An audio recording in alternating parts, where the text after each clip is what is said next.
Hello, আসসালামু আলাইকুম বন্ধুরা, সবাই কেমন আছেন? আজকে আমি আপনাদের মাঝে হাজির হয়েছি একটি সকেট বোর্ড কীভাবে ফিটিং করতে হয় সেটি আজকে আমি দেখানোর চেষ্টা করব। তো যারা একটু টুকটাক বাসাবাড়ির কাজটা জানে অথচ এগুলো ফিটিং করতে পারে না, মানে কারেন্টের কাজ বোঝে অথচ সকেট বোর্ডগুলো ফিটিং করতে পারে না, তাদের জন্য এই ভিডিওটি। তো খুব সহজেই আমি দেখানোর চেষ্টা করব, বেশি কথা বলবো না। এই সকেট বোর্ডগুলো আমি নতুন একটা নিয়েছি। এই পয়েন্টগুলো অনেকে বুঝতে পারে না, কোথায় কোন লাইন দিতে হবে, কোথায় নিউট্রাল, কোথায় ফেজ দিতে হবে, অনেকে জানে না বা বুঝতে পারে না। তো আমি সহজে এগুলো দেখানোর চেষ্টা করব। প্রথমে পয়েন্টগুলো দেখে নেই। প্রথমে একটা সুইচ আছে, একটা 2 পয়েন্ট, একটা ঘাট আছে, একটা 3 পিনের ঘাট আছে, আরও একটা 3 পিনের ঘাট আছে। তো এটি এখন আমরা ফিটিং করব।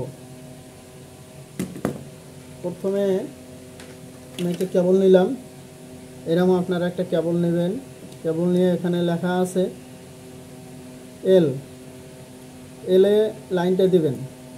প্রতিটা আপনার সকেট বোর্ডে লেখা থাকবে L1, তারপর LN, এরকম কিছু লেখা থাকবে। তারপর আর্থিংয়ের এরকম সিম্বল থাকবে, প্রতিটা সকেট বোর্ডে থাকবে, সুইচ বোর্ডেও থাকবে। আপনারা এগুলো খেয়াল করবেন। খুব সহজেই আসলে ফিটিং করা যায়। যারা জানে তাদের ঘরের কাছে অনেক সহজ, আসলে যারা জানে না তাদের ঘরের কাছে অনেক কঠিন মনে হবে বিষয়টা। আসলে বিষয়টা অনেক সহজ। আমি প্রথমে ভালো করে খেয়াল করে দেখুন, এলে লাইনটা দিলাম, একটা লাইন দিলাম।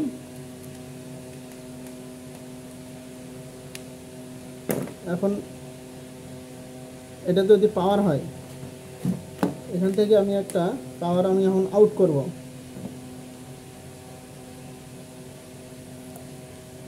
আমি একটু ছোট করে কেটে নিলাম।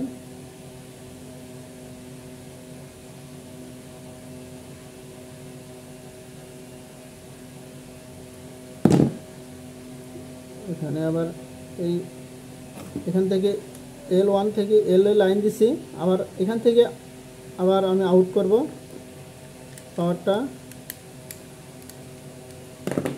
এখানে একটা লাইন দিয়ে দিলাম।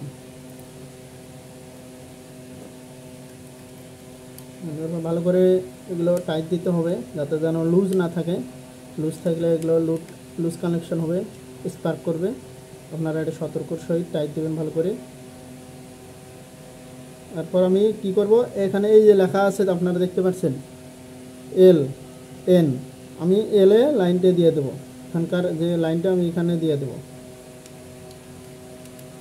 তাহলে কি হবে, সুইচটা আমি যখন অন করব, অন করার সাথে এখানে পাওয়ারটা চলে আসবে, সকেটে পাওয়ারটা চলে আসবে। আমি দিয়ে দিলাম। এখন দেখতে পাচ্ছেন এখানে আছে N, এর জায়গা শুধু এটা নিউট্রাল দিয়ে দিবেন আপনারা, এটা নিউট্রাল। আমি যে কালো আর লাল নিয়েছি আপনাদের বোঝানোর ক্ষেত্রে, আপনারা যে কোনো কেবল দিয়ে নিতে পারেন, সমস্যা নেই, কিন্তু ভালো মানের কেবল দেওয়ার চেষ্টা করবেন, যেহেতু একটা সকেট বোর্ডে অনেক অ্যাম্পিয়ার থাকে। অনেকেই ফ্রিজ চালায়, এসি চালায়, আপনারা এটা সতর্কের সহিত ভালো মানের তার দিয়ে নেবেন, কেবল দিয়ে নেবেন। আমি এখন একটা কালো তার দিয়ে এখানে নিউট্রাল দিয়ে দিলাম। নিউট্রাল দেওয়ার পর এখানে আরেকটা পয়েন্ট দেখতে পাচ্ছেন আপনারা। এখানে হচ্ছে এই যে একটা সাংস্কৃতিক চিহ্ন দেখাচ্ছে, এই যে আর্থিংয়ের, এখানে আপনারা একটা আর্থিংয়ের যদি করা থাকে আপনার বাসাবাড়িতে, আর্থিংয়ের একটা লাইন এনে এখানে দিয়ে দেবেন, তাহলে এই সার্কিট বোর্ড ফিটিং করা শেষ। আর এখানে কাজ কমপ্লিট। এই যে এখানে একটা পাওয়ার, এই পাওয়ার, এখানে পাওয়ার দিবেন আপনি, ডাইরেক্ট পাওয়ার দিয়ে দিবেন, আর একটা নিউট্রাল। ঠিক আছে, বোর্ড কমপ্লিট করা শেষ। আর একটা যদি আপনার আর্থিং যদি করা থাকে, আর্থিং লাইনটা তার শুধু এখানে দিয়ে দিবেন। আমি একটা বোর্ড নিয়েছি, বিবিসি বোর্ড, আপনাদের বোঝানোর ক্ষেত্রে।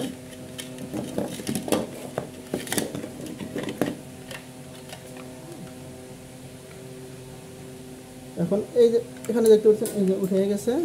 এখানে আপনারা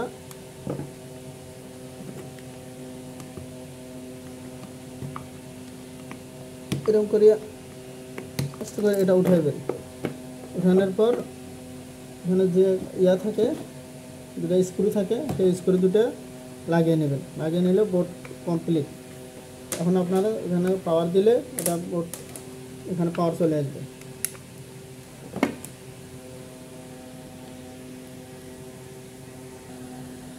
তো বন্ধুরা, এরকম ভিডিও আপনারা যদি প্রতিনিয়ত পেতে চান তাহলে আমার কমেন্ট বক্সে অবশ্যই জানিয়ে দেবেন, এবং আর ভিডিওটা যদি ভালো লেগে থাকে অবশ্যই একটা লাইক দেবেন।